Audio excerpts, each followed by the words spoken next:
वर्णन आता है कि जब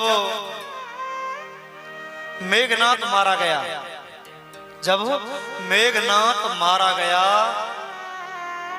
तो मेघनाथ की जो पत्नी थी, क्या नाम था, सिलोचना, सिलोचना गई अपने ससुर श्री रावण के पास और जाकर कहने लगी कि अगर आपकी आज्ञा हो, अगर आपकी आज्ञा हो तो मैं रामादल चली जाऊं और अपने पति का शीश लेकर आना चाहती हूं, जिससे मैं सानंद सती हो जाऊं। रावण ने कहा है बेटी चली जाओ, रावण ने आज्ञा दे दी है। तो जैसे ही रावण ने आज्ञा दी है तो दो सैनिक दरबार में द्वार पर खड़े थे। वो आपस में बात करने लगे और कहने लगे कि भाई रावण के 10-10 सिर हैं, रावण के 10-10 सिर हैं और 20-20 आंखें हैं, 10-10 खोपड़ी हैं। ये सोचता नहीं है या ऐसे दिखता नहीं है? बोले क्यों? अब वो सैनिक महाराज रावण के पास पहुंचे और बोले महाराज बुरा मत मानना। बोले क्या बात है?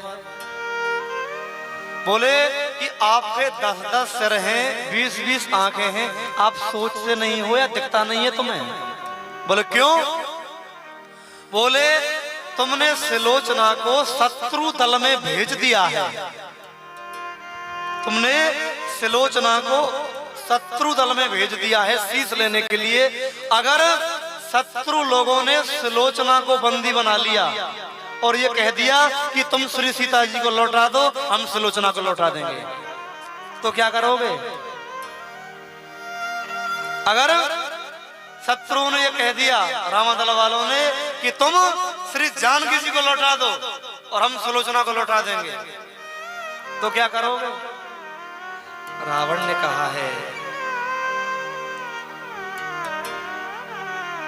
कि परनारी का हरण करना, परनारी का हरण करना ये रावण का काम है, ये राम का काम नहीं है।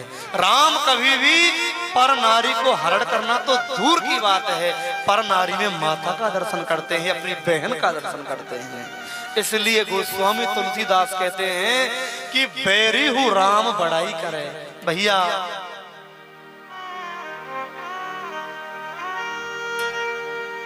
इसलिए कहते हैं ये राम कृष्ण की भूमि है।